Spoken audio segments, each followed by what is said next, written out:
अस्सलामुअलैकुम, क्या हाल हैं, कैसे हैं आप सब? ठीक ठाक हैं।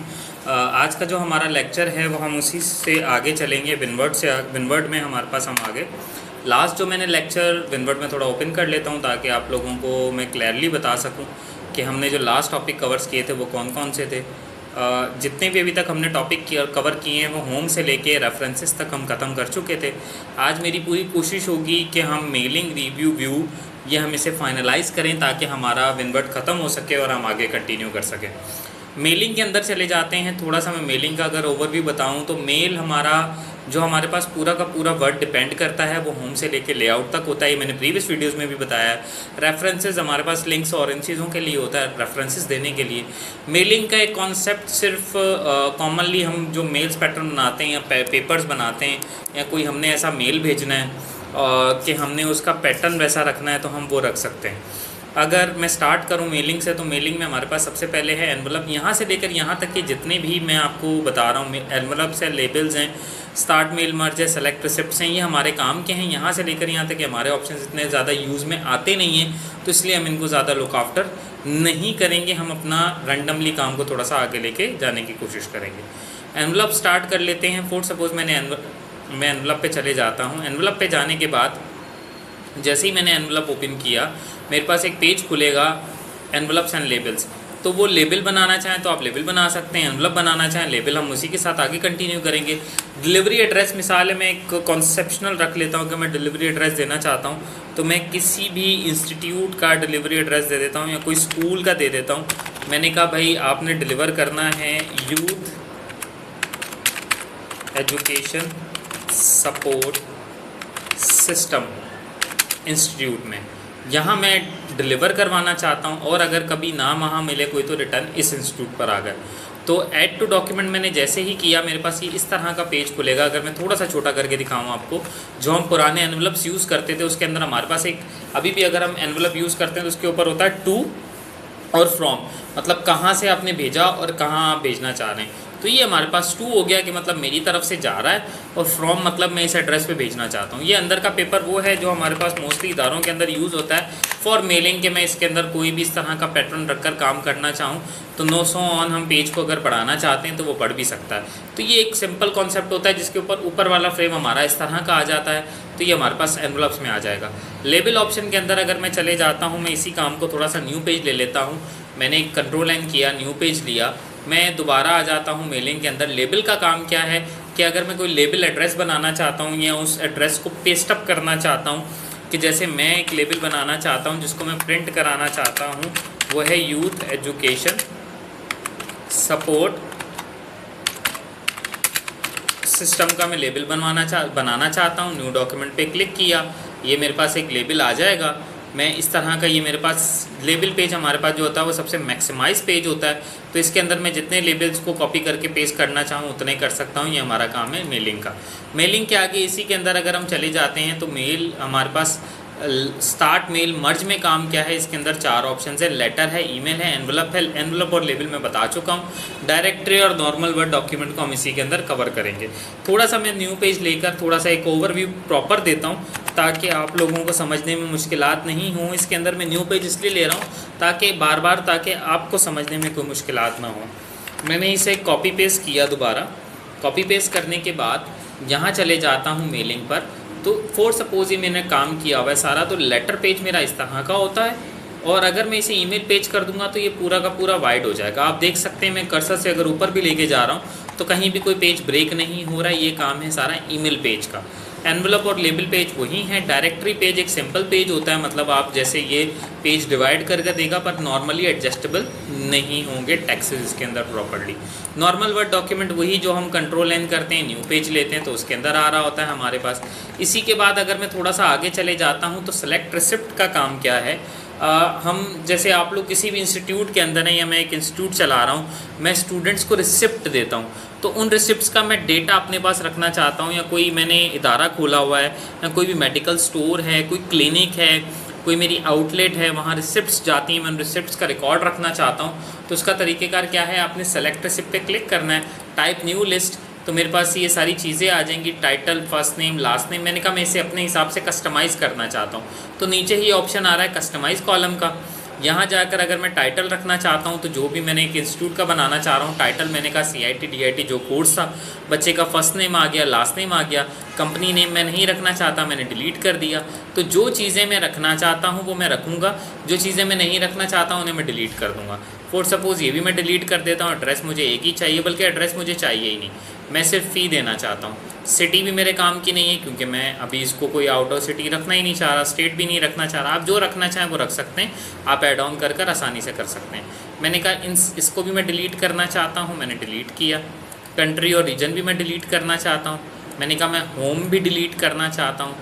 वर्क फ़ोन मतलब इसको मैं रीनेम करना चाहता हूँ कि कॉन्टैक्ट नंबर देना चाहता हूँ, तो मैंने इसे रीनेम किया। अब मैं यहाँ से जाकर यहाँ लिख दूँगा कॉन्टैक्ट, कैपिटल में आ रहा है, मैं ख़त्म करना चाहता हूँ तो मैंने यहाँ लिखा कॉन्टैक्ट नंबर।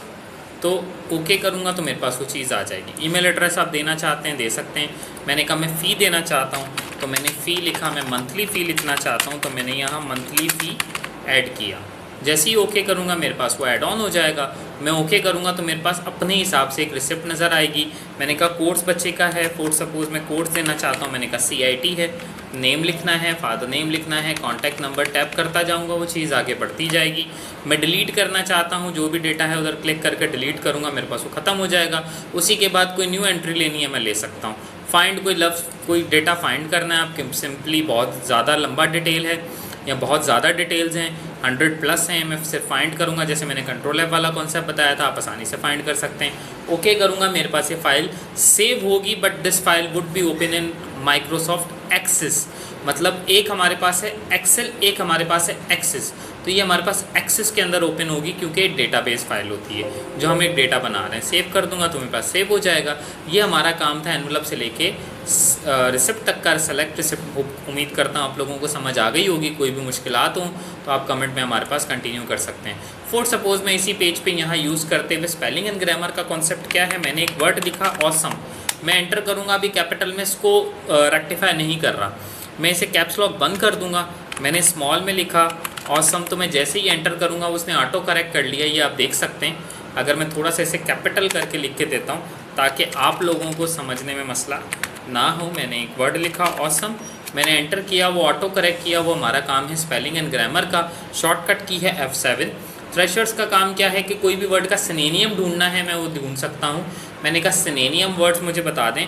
फॉर सपोज़ मुझे ऑसम वर्ड का सिनोनियम चाहिए, तो मैंने ऑसम एंटर किया तो मेरे पास उससे रिलेटेड उसने सारे सिनोनियम्स मुझे शो करवा दिए। आप कोई भी वर्ड का सिनोनियम इंग्लिश में सर्च करना चाहें सिनोनियम तो आप सर्च कर सकते हैं। वर्ड काउंट का काम क्या है, फॉर सपोज़ ये पैराग्राफ मैं काउंट करना चाहता हूँ तो वर्ड काउंट पे मैंने क्लिक किया तो उसने कहा 3 पेजेस पे आपने काम किया है। वर्ड्स आपके पास टोटल 251 है, जो मुझे यहाँ नीचे टास्क में भी दिखा रहा है। नो स्पेस मतलब जो लफ्ज़ों के अंदर स्पेस नहीं है वो 1141 है।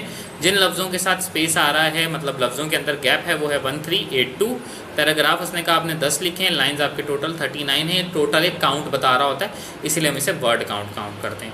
ट्रांसलेट हमेशा वही, हम कोई लफ्ज़ सेलेक्ट करके ट्रांसलेट करना चाहता हूँ, मैं यहाँ लिख दूंगा। फॉर सपोज़ मैं वही ऑसम वर्ड को कंटिन्यू करता हूँ, मैंने ऑसम लिखा, मैंने एंटर किया तो उसने मुझे बताया इंग्लिश और फ्रेंच वर्ड से मिलके ये ट्रांसलेट होकर बना है। लैंग्वेज हमेशा हम कॉमनली जो सेट करते हैं लैंग्वेज प्रेफरेंसेस में, वो हमारे पास इंग्लिश यूनाइटेड स्टेट होती है, एक हमारे पास यूनाइटेड स्टेट होती है, एक हमारे पास यूनाइटेड किंगडम वाली होती है।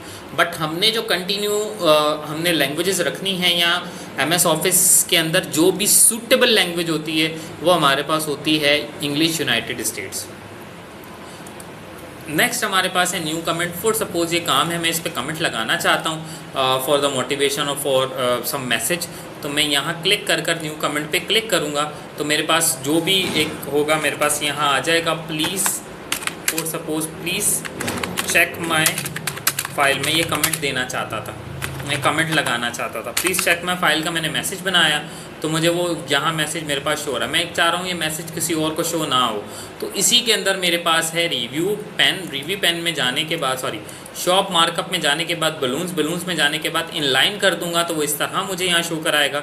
जब मैं सिर्फ कर्सर लेके जाऊँगा तो मुझे वो टाइम और डेट और इंस्टीट्यूट का नाम शो करा कर मैसेज शो करा रहा होगा। और अगर मैं ये नहीं करना चाहता तो मैं सिंपली यहाँ से जाकर इसे शो ओनली कमेंट कर दूंगा तो मुझे नज़र आ जाएगा। मैं इसे डिलीट करना चाहता हूँ, दो तरीक़ेकार हैं, एक तरीका यहाँ से जाके रिजेक्ट भी कर सकता हूँ, एक तरीका यहाँ से जाके मैं इसे डिलीट भी कर सकता हूँ। प्रीवियस नेक्स्ट वही जो कमेंट्स आपने लगाए होंगे वही। अब हमारे पास नेक्स्ट इसी के अंदर है ट्रैक चेंजेस। ट्रैक चेंजेस का काम क्या है, एक इदारे के अंदर बहुत सारे लोग होते हैं मेरा काम ख़राब करने वाले, तो मैं चाह रहा हूँ कि मैं ट्रैक चेंजेस जैसे ही मैंने एक बटन को क्लिक किया, ये आपके पास MCQs भी आ रहा होता है मोस्टली पेपर्स के अंदर कि while you on the track changes the highlighter gots high, तो मतलब हमारे पास ये हाईलाइटर जो है वो थोड़ा हाई हो जाता है। शॉर्टकट की है Ctrl+Shift+E इसकी, अगर हम ट्रैक चेंजेस लगाना चाहते हैं तो मैंने यहाँ लिखता जा रहा हूँ, ये रेड में मेरे पास आ रहा है। वर्टिकली मेरे पास एक लाइन भी जो है वो भी बनती जा रही है। अब अगर मैं ट्रैक चेंजेस बंद करता हूँ क्लिक कर तो वो हाईलाइटर मेरे पास ख़त्म हो गया। अब अगर मैं इसके अंदर टेक्स्ट लिख रहा हूँ तो वो ब्लैक में आ रहा है ना, अंडरलाइन हो रही है। फॉर सपोज बंदा उसे हाईलाइट भी कर लेता है, रेड भी कर देता है, बट मैं जैसे हम मोबाइल में पासवर्ड लगाना चाहते हैं, मैं इसी तरह अपनी फाइल पे भी पासवर्ड लगाना चाहता हूँ, तो वही सेम तरीके का मैं रिजेक्ट कर दूंगा, मेरे काम का नहीं है। कंपेयर वही हम फाइल कंबाइन कर रहे होते हैं, कोई कंपेयर कर रहे होते हैं दूसरे टैब में, साथ में मैं दूसरा तरीका मैक्सिमाइज़ करके मिनिमाइज़ करके भी खोल सकता हूँ, कोई इतना बड़ा रॉकेट साइंस नहीं है। रिस्ट्रिक्ट एडिटिंग का काम क्या है, फॉर सपोज मैं इस पर पासवर्ड लगाना चाहता हूँ फाइल पे, टेम्प्ररी मुझे 2-3 मिनट के लिए उठ के जाना है, तो मैं इस फाइल को पॉज करके जाना चाहता हूँ, तो एक तो विंडो L है, मतलब स्क्रीन ही लॉक कर दें आप। मैं कह रहा हूँ फाइल खुली रहे बट पासवर्ड मांगे, तो मैंने अलाउ पे क्लिक किया। यहाँ आप सेकंड नंबर पर आएंगे, एडिटिंग रिस्ट्रिक्ट अलाउ करेंगे, यहाँ जाकर स्टार्ट इन्फोर्सिंग प्रोटेक्शन, यहाँ जाकर मैं जो भी पासवर्ड लगाना चाहता हूँ फर्स्ट लिखूँगा, सेकंड से कंफर्म करूँगा, ओके करूँगा। तो अब मैं इसमें तब तक काम नहीं कर सकता जब तक मैं इसे स्टॉप प्रोटेक्शन यहाँ से नहीं करूँगा। तो अगर ये for suppose dialog box cut भी जाता है तो आपने दोबारा यहाँ जाना है, आप यहाँ जाकर ओपन करेंगे तो आपको नेक्स्ट मैसेज तब तक शो नहीं कराएगा जब तक आप प्रोटेक्शन को स्टॉप नहीं करेंगे। जैसे ही मैंने स्टॉप किया मेरे पास ये चीज़ कंटिन्यू होना स्टार्ट हो जाएगी। हम टेम्प्ररी बेसिस के लिए लगाते हैं रिस्ट्रिक्ट एडिटिंग। उसी के बाद आगे चले जाते हैं, व्यू ऑप्शन हमारा लास्ट ऑप्शन है। रीड मूड कर दूंगा तो मेरे पास मैं पूरा का पूरा मैक्सिमाइज फाइल में आ जाऊंगा कि इस तरह मैं मैक्सिमाइज़ करना चाहता हूँ, एक तरीका मैं शॉर्ट करना चाहता हूँ या मिनिमाइज़ करना चाहता हूँ, या मैं इसे काटना चाहता हूँ तो काट सकता हूँ। डोंट सेव करूँगा, बाहर आ जाऊँगा। मैंने कहा दोबारा व्यू ऑप्शन में चले जाते हैं। प्रिंट लेआउट पेज, ये पूरा का पूरा पेज प्रिंट लेआउट होता है। अगर मैं वेब लेआउट पेज कर दूंगा तो पूरा का पूरा पेज वाइड हो जाएगा। आउटलाइन पेज इस तरह पॉइंट्स में हमारे पास आएंगे। और अगर मैं व्यू ऑप्शन में ड्राफ्ट पेज करता हूँ तो वो सिंपली इस तरह का पेज होता है, जिसमें हमारे पास कोई अंडरलाइन या कोई मतलब हमारे पास पैराग्राफ टूट नहीं रहा, पेज ब्रेक नहीं हो रहा, कंटिन्यूस चल रहा है। रूलर अगर मैं यहाँ पर हमेशा हम रखते हैं प्रिंट लेआउट पेज, क्योंकि मोस्ट ऑफ द टाइम मैं इसे ऑटो एडजस्ट कर रहा होता हूँ रूलर से। मैं रूलर को हटाना चाहता हूँ, अनचेक कर दूंगा, हट जाएगा, चेक लगाऊंगा, वापसी आ जाएगा। ग्रिड लाइंस हम पेज को सेट करना चाहते हैं, आप जैसे देख सकते हैं। मैं अगर थोड़ा सा मैक्सिमाइज़ करके दिखाऊं तो ये हमारा इसी बॉक्सेस के अंदर एडजस्ट हो रहा है टेक्स्ट, तो ये ग्रिड लाइंस का काम है। क्लिक करूँगा दोबारा सेट हो जाएगा। 1 पेज मतलब एक पेज पे काम करना है तो स्क्रीन पर एक ही पेज आएगा। 2 पेज करूँगा, मल्टीपल पेजेस, तो स्क्रीन पर मल्टीपल पेजेस आएंगे। पेज विड्थ तो एक ही पेज मेरा मैक्सिमाइज होकर नज़र आ जाएगा। जूम अगर मैं करना चाहता हूँ तो जूम हमारा मैक्सिमम 500 है और उससे मिनिमम हमारा 200 है, और जो नॉर्मल होता है वो हमारे पास 75 और 100 हम कॉमन रखते ही रखते हैं। न्यू विंडो, इसी फाइल की डॉक्यूमेंट नंबर 4 की एक कॉपी बनानी है तो एक तरीका मैं सेव एज भी कर सकता हूँ। सेकंड तरीका, मैंने न्यू विंडो पे क्लिक किया, उसी की मेरे पास कॉपी बनकर आ गई 4.2। मैंने मैक्सिमाइज़ किया, मैं दोबारा एक और कॉपी बनाना चाहता हूँ, विंडो पे क्लिक करूँगा तो मेरे पास 4.3 एक और मैक्सिमाइज कॉपी बन जाएगी। अगर इसी के बाद मैं अरेंज ऑल करता हूँ तो मेरी एक ही स्क्रीन पर सारी की सारी टाइटल शेप्स के अंदर मेरे जो भी फाइल पे काम करना चाहता हूँ, अगर आपके पास मैक्सिमाइज स्क्रीन हो तो आप इसको कर सकते हैं। मैंने ओके किया, मेरे पास पेज खुल जाएगा। मैं जिस पे काम करना चाहूँ, मिनिमाइज़ करना चाहता हूँ कर सकता हूँ। मैंने कहा मैं इसी पेज पे काम करना चाहता हूँ, क्लिक किया, मैक्सिमाइज़ किया, खुल गया। स्प्लिट करना चाहता हूँ मतलब 2 पेजेस को एडजस्ट करना चाहता हूँ, तोड़ना चाहता हूँ या जोड़कर मैं देखना चाहता हूँ, मतलब कंपेयर करना चाहता हूँ हम लफ्ज़ों में कि मैं ऊपर वाली लाइन देखूँ कि वो भी वही लिखी हुई थी मैंने नीचे भी, तो वो मैं कर सकता हूँ। रिमूव स्प्लिट हटा दूंगा, वो ख़त्म हो जाएगा। व्यू स्लाइड बाय स्लाइड, मैंने कहा डॉक्यूमेंट नंबर 4.2 ख़त्म करना चाहता हूँ या लेवल 3 ख़त्म करना चाहता हूँ। ओके किया, लेवल 3 का पेपर में फाइल मेरे पास आ गई। यहाँ मैं इसे क्लोज़ कर दूंगा, डोंट सेव करूँगा तो अब अगर आप देखें तो इसके अंदर मेरे पास स्विच में लेवल 3 नहीं होगा, वही डॉक्यूमेंट वाली फाइल्स बनी हुई हैं। मैक्रोस का काम क्या है, मोस्ट ऑफ द टाइम कभी कभी हमारे पास हम काम कर रहे होते हैं, लाइट चले जाती है, तो अगर मैं मैक्रोस ऑन करके करूँगा तो मेरा काम ऑटो रिकॉर्ड रहेगा। फॉर सपोज मैं रिकॉर्डिंग स्टार्ट करता हूँ, मैंने मैक्रो 1 के नाम से इसे सेव किया। अब मेरे पास एक कैसेट का एक आइकन बना हुआ आ रहा है, पॉइंटर के साथ मैं काम करता जा रहा हूँ। काम करता जा रहा हूँ। फॉर सपोज मैंने 2-3 लाइनें लिखी हैं, ठीक है। ये आप टेक्स्ट याद रखिएगा, यहाँ से यहाँ तक मैंने अभी मैक्रोस के अंदर काम किया है। मैं इसको स्टॉप कर देता हूँ। स्टॉप कर दिया मतलब मेरे पास वो रिकॉर्ड में सेव हो चुका होगा। व्यू मैक्रो में अगर आप देखें तो देखिए मैक्रो 1 मेरे पास बना हुआ है। अब मैं एक न्यू पेज लेता हूँ Ctrl+N करके और मैं जाके चेक करता हूँ कि क्या उस पर वही रिकॉर्डेड मैक्रो आ रहा है मेरे पास। तो व्यू ऑप्शन में जाके मैंने मैक्रोस पे क्लिक किया। व्यू मैक्रो पर मैंने कहा मैक्रो 1, तो हमने 4 से 5 लाइंस लिखी थी। अगर मैं इसे रन करूँगा तो वही होना चाहिए, डेफिनेटली हमारे पास वही काम है। तो ये हमारा काम है मैक्रोस का। तो ये सारा काम हमारा था होम से लेके व्यू तक। कोई भी ऑप्शंस अगर इसके अंदर आपको समझ नहीं आए हों, आप उसकी रिपीट क्लास लेना चाहते हो, मुझसे ब्रीफ पूछना चाहते हो, तो आप टेक्स्ट कमेंट कर सकते हैं on YouTube channel, on classroom, जिस पे आपको सही लगे। क्लासेस कुछ दिन हमारी डिस्टर्ब रहीं due to some circumstances, but उसके लिए माजरत है। अब हमारी कंटिन्यू क्लासेस जो हैं वो थोड़ा बहुत हम इसको कंटिन्यू फ़ौरन के साथ हम एक ही बात पे उसको कंटिन्यू रखेंगे।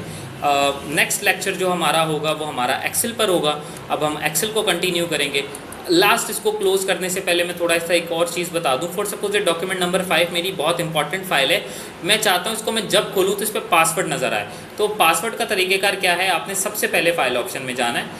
मैं इसे सेव कर लेता हूँ सिंपल तरीके से ना। पहले आपको एक सेव करके बता देता हूँ।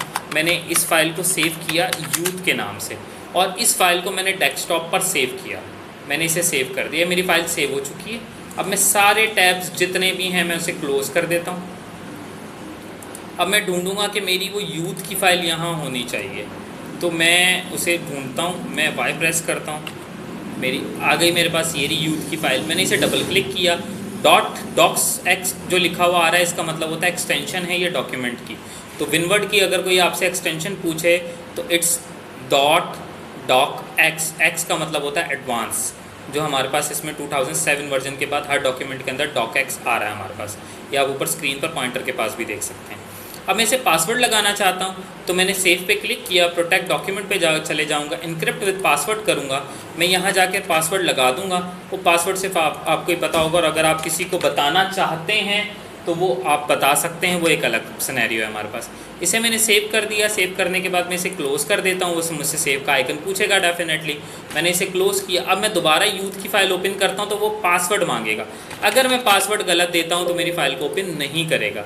हाँ, अलबत्ता अगर मैं प्रॉपर पासवर्ड, मतलब जो मुझे पासवर्ड मुझे पता है मैं उसे लगाऊंगा, तभी जाके मेरे पास वो फ़ाइल ओपन होगी। ये हमारी लास्ट चीज़ थी जो मुझे विनवर्ड के अंदर आप लोगों को बतानी थी। तो विनवर्ड के अंदर अगर आपको, या MS वर्ड जिसे हम आम लफ्ज़ों में कहते हैं, कोई भी इशू हो, कोई भी चीज़ हो, आप मुझसे पूछना चाहते हैं तो आप आसानी से पूछ सकते हैं। Next lecture would be on Excel. उम्मीद करता हूँ आज का लेक्चर आपको अच्छा लगा होगा। कोई भी ऐसी चीज़ जो आपको समझ नहीं आया वो आप हमें कमेंट या क्लासरूम के अंदर हमसे पूछ सकते हैं। अस्सलाम वालेकुम।